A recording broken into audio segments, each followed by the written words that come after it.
ನಮಸ್ತೆ, ಎಲ್ಲರಿಗೂ ದೀಪಾವಳಿ ಹಬ್ಬದ ಶುಭಾಶಯಗಳು. Thank you so much. ನಾನು ಫಸ್ಟ್ ಮಾಡಿರೋ ವಿಡಿಯೋ ತುಂಬ ಲೈಕ್ಸ್ ಮತ್ತು ತುಂಬ ಕಡೆ ವ್ಯೂ ಹೋಗಿದೆ.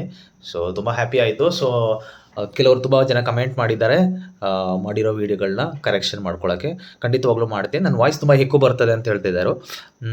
ಸೊ ಅದನ್ನು ಅವಾಯ್ಡ್ ಮಾಡ್ತೀನಿ. ಲೈಕ್ ನಾನು ಯೂಶ್ವಲಿ ಮೈಕ್ ಯೂಸ್ ಮಾಡ್ತಾ ಇಲ್ಲ, ಸೊ ಹಂಗಾಗಿ ಅದು ಬರ್ತಾ ಇರ್ಬೋದು.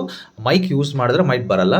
ಸೊ ಆಮೇಲೆ ದೀಪಾವಳಿ ಹಬ್ಬನ ತುಂಬ ವಿಜೃಂಭಣೆಯಿಂದ ಸೆಲೆಬ್ರೇಷನ್ ಮಾಡಿ, ಆದಷ್ಟು ಗ್ರೀನ್ ಪಟಾಕಿಗಳನ್ನ ಹೊಡಿಯೋಕ್ಕೆ ಟ್ರೈ ಮಾಡಿ, ಸೌಂಡ್ ಕಮ್ಮಿ ಇರುವಂಥದ್ದನ್ನ ಹೊಡಿಯೋಕ್ಕೆ ಟ್ರೈ ಮಾಡಿ. ಸೊ ಇವತ್ತು ನಾವು ನಮ್ಮ ಗಾಡಿನೂ ಪೂಜೆ ಮಾಡಿದ್ವಿ. ಸೊ ಅದ್ರ ಬಗ್ಗೆ ಒಂದು ವೀಡಿಯೋ ಮಾಡಿದ್ದೀನಿ, ನೋಡ್ಕೊಂಡು ಹೋಗೋಣ ಬನ್ನಿ.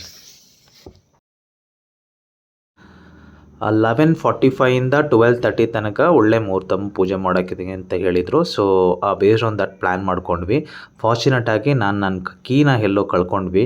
ಸೊ ಆಮೇಲೆ ಅದನ್ನು ನನ್ನ ಫ್ರೆಂಡ್ ಕಡೆಯಿಂದ ಡೆನ್ಸೋ ಮಾಡಿ ತರೋಷ್ಟರಲ್ಲಿ ಟೈಮು ನಾವು ಹೇಳಿದ್ಕಿಂತ ಎಕ್ಸ್ಪೆಕ್ಟ್ ಮಾಡಿದ್ಕಿಂತ ಜಾಸ್ತಿನೇ ಆಗೋಯಿತು.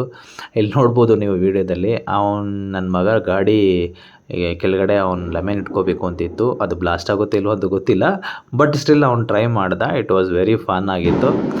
ಅದಾದಮೇಲೆ ಯೂಶ್ವಲಿ ನಾವು ದಸರಾಕ್ಕೆ ಅಂದರೆ ಲೈಕ್ ಆಯುಧ ಪೂಜೆ ದಿನ ನಾವು ಪೂಜೆ ಮಾಡಲ್ಲ.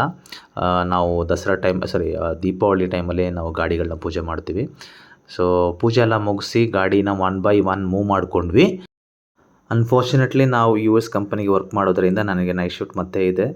ಸೊ ಒಂದಷ್ಟು ರೆಸ್ಟ್ ತೊಗೊಂಡು ಮತ್ತೆ ಆಫೀಸ್ ಕಡೆ ಓಡಲೇಬೇಕು.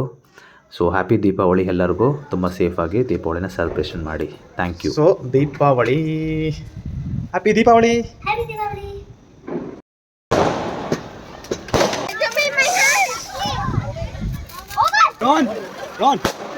Yay!